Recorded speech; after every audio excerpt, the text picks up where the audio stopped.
The average project car takes a lot of work. There's a hell of a lot of money, time, dedication, and of course emotional investment into it. And after all that, you'd hope that your car would work properly.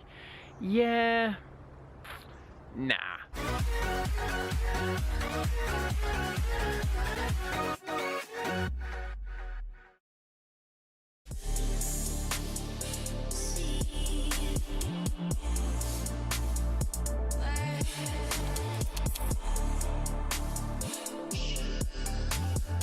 Hello you lot, Miller Corner here, welcome back once again. The Super Seicento is back. If you've been following the Super Seicento Rebuild series, you'll know that the reshell of my beloved Seicento Sporting, after its slight incident in Germany earlier this year, is now finished. My car is back on the road and back being used as my daily driver. It's been a hell of a lot of work, but if you know me and my relationship with this car, you'll know that it was a proper labour of love, and I'm so happy. My car's back. There's been a hell of a lot done to my car since it was last on the road, but it's kind of inevitable with that you're gonna have a few teething problems.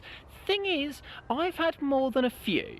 So yeah, there's been quite a few issues with making my car usable, making it reliable, and just generally making it work since it went back on the road. Let's go back to front and talk you through everything that's unfortunately not gone as smoothly as I'd hoped. Starting at the very back, you might remember in the very last episode of the rebuild, we put that little bit of extra rubber in the rear exhaust rubber to kind of stop it from hitting the bumper. That didn't work, unfortunately, because every single time I went around a corner, you could kind of hear the exhaust rubbing against the edge of the rear bumper. So we put a bit more rubber in the rear exhaust rubber to kind of space it out a bit, and we've wiggled it around in there in the hope that it will not contact with the bumper anymore. It hasn't done it yet, and fingers crossed it doesn't do it anymore, but who knows, it's a Fiat, so it may still rear its ugly head. Moving around here, there have been some issues with the rear drum brakes, because the ones that came on this shell when I first bought it, we decided to leave on there because they looked in pretty good nick and they seemed to stop the car okay. Unfortunately, one of them, or possibly both of them, were ever so slightly bent, and that meant that every single time I was braking at low speeds, you could hear a kind of rubbing as one or possibly both of the rear drums was actually rubbing on the shoes themselves. Thankfully, of course, we had the relatively recently replaced drums from the old shell and some newer shoes while we were at it, so we took those off, replaced the drums and replaced the shoes. In here is nothing to fix, but something very, very useful. This is actually a rear wheel arch liner, because for those of you that might not know this, the Seicento didn't actually come with rear wheel arch liners from the factory. Kind of surprising for a car for a country as cold and wintry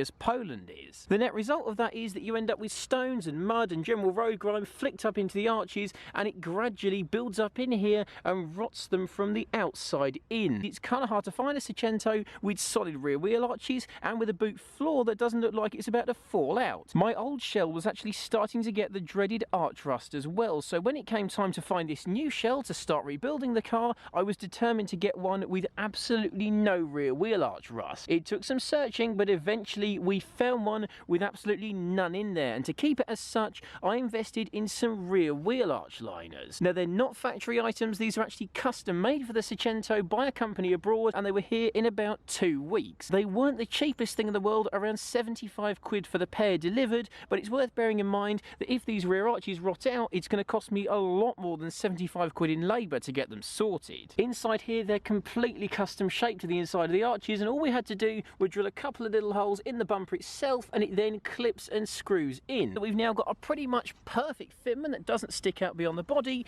and plenty of rust protection to stop my car from rotting out inside the rear arches. Not actually something that broke, but just something worth mentioning is that we had to change the rear wiper blade because it was worn out, so there's that. The next problems or things to fix have been inside, so let's jump in, because frankly, as you can probably tell by the kind of dew on the grass, it's bloody freezing out, so let's jump in here and warm up a bit.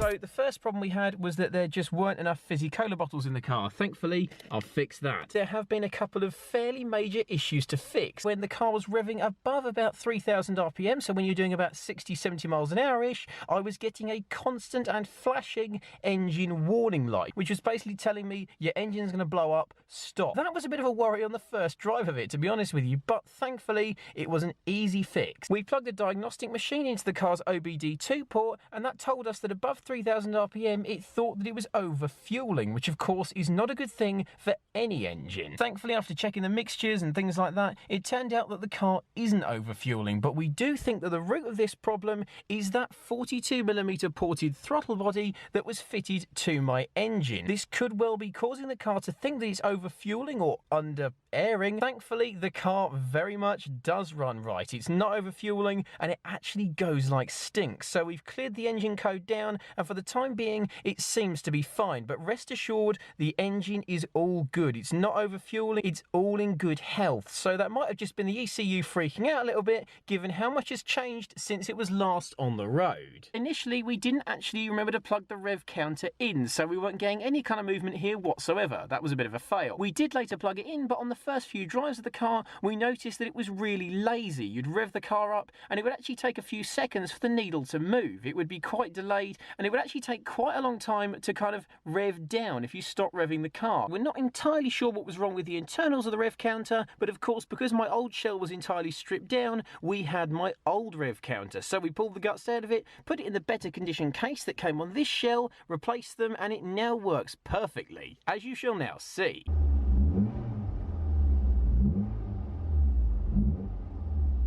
Much better. Elsewhere in the interior, it's been little things, to be honest with you. The stereo that came in the car was obviously not this one. It was actually what we believe to be the original, and it was rubbish. It didn't pick up much in the way of radio reception, and the CD player was pretty much non-existent. You put a disc in, it would say track 99, and then do absolutely nothing. Not ideal, but thankfully the old one is in, so I can get my banging tunes on.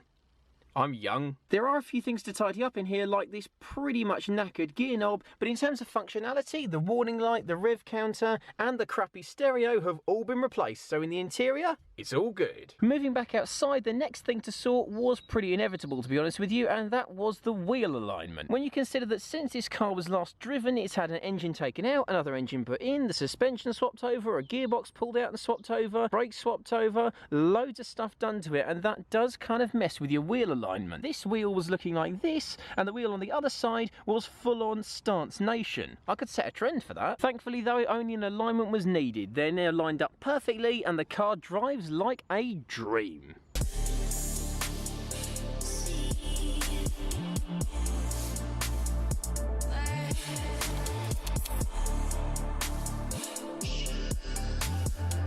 Unfortunately, perhaps the most major issue I've had has been engine related, but fortunately I suppose it's not the big bit, but one of the little bits. Buried deep down in here is a coolant temperature sensor, the job of which is basically to sense the temperature of your coolant, and of course if it's getting too hot, tell your fan to cut in to stop your car from overheating. Well, that didn't work, so when I was on my way to see Ed at university, on the way there I was actually stuck in stop-start traffic, and about 10 miles into said traffic I got a red temperature warning light on my dashboard, and the car was smelling incredibly hot. Long story short, my engine was getting hot, my temperature was getting hot, but my fan was not cutting in, and that, for anyone who cares about their car, is bad news. Sensors for your car are pretty damn fragile, and when you're moving engines over, swapping wiring looms, all that kind of stuff, and hell, having a freaking gearbox explode at one point, it's kind of inevitable that some of these fairly fragile sensors are gonna get damaged, and in my case, luck of the draw, it was that temperature sensor, one of the major ones, which causes problems that you don't know about until you're stuck in traffic. After some diagnosis, we found the sensor was actually still working,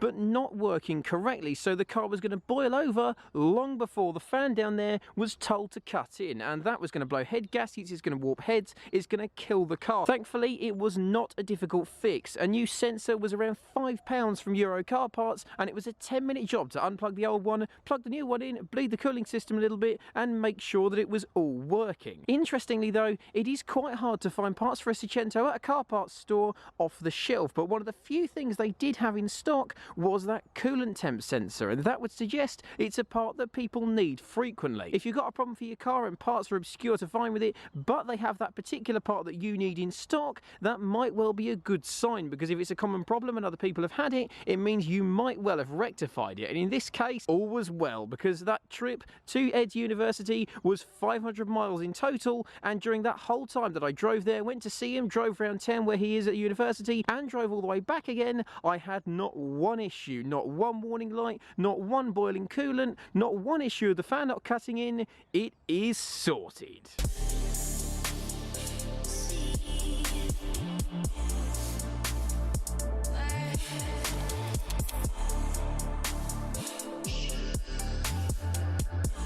So that's everything that I've had to fix since putting the Super Seicento back on the road. You'd imagine that after all this time, work and money, that it would be simple and plain sailing, but if you know project car life, you know that was never ever going to be the case. What matters is that now all the problems are sorted. The car's reliable, usable, drivable, and as you can probably tell, absolutely awesome. After giving it a damn good clean, all that's left to do now is drive it. That's right, after all this time, the Super Seicento first drive is happening.